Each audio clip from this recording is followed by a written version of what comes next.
Hello guys. അപ്പോൾ അങ്ങനെ ബോറടിച്ചിരുന്ന എൻ്റെ അനിയനെ ഞാൻ കോളേജിലാക്കാൻ പോയതായിരുന്നു. അവന് പന്തളത്തായിരുന്നു അഡ്മിഷൻ കിട്ടി. അങ്ങനെ ഞാൻ വിശന്ന് വലഞ്ഞ് വായ നോക്കി തിരുവല്ല എത്തിയപ്പോഴത്തേക്കാണ് മാതാ റെസ്റ്റോറൻറ്റ്. ആഹാ, എന്നാൽ പിന്നെ കഴിച്ചിട്ടേ ഉള്ളൂ കാര്യം.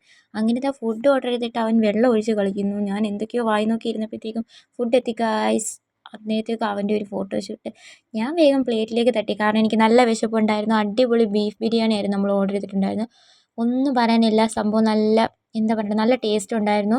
നല്ല ചൂടുണ്ടായിരുന്നു. കുറച്ച് വെയിറ്റ് ചെയ്തിട്ട് ആ ഫുഡ് കിട്ടിയിരുന്നെങ്കിലും നല്ല ഫുഡായിരുന്നു. അങ്ങനെ ഇതാ കുറേ ബീഫൊക്കെ ഉണ്ടായിരുന്നു. ആ ബീഫ് പിടിച്ച് പിടിച്ച് ഞാൻ പോയി ഇതാ വേറെ ഏതാണ്ടൊക്കെ പെറുക്കിയെടുക്കുന്നുണ്ടായിരുന്നു. എന്നാലും അത്യാവശ്യം അടിപൊളിയായിട്ട് കുറേ ബീഫൊക്കെ ഉണ്ടായിരുന്നു കേട്ടോ. അങ്ങനെ അവനോട് ചോദിച്ചപ്പോൾ അവൻ പറഞ്ഞു, ആ കൊള്ളാം, നല്ല ടേസ്റ്റ് ഉണ്ട്. അങ്ങനെ അവൻ എനിക്ക് ലൈമൊക്കെ വാങ്ങിച്ചു തന്നു. ഇന്ന് ഫുൾ അവൻ്റെ ചിലവായിരുന്നു, കാരണം അവനാണല്ലോ അഡ്മിഷൻ എടുക്കാൻ പോയത്. അങ്ങനെ ജ്യൂസും കൊള്ളാമെന്നൊക്കെ പറഞ്ഞു. അങ്ങനെ ഇതാ ലൈമും ബിരിയാണിയൊക്കെ കഴിച്ച് ബില്ല് 450 രൂപ. അത് അവനെ കൊണ്ട് തന്നെ ഞാൻ പേ ചെയ്യിപ്പിച്ചു. അങ്ങനെ കൈയൊക്കെ കഴുകി അവിടുന്ന് നേരെ വീട്ടിലേക്ക് വന്നു. അപ്പോൾ അത്രയേ ഉള്ളൂ ഗായ്സ്. Tata bye bye.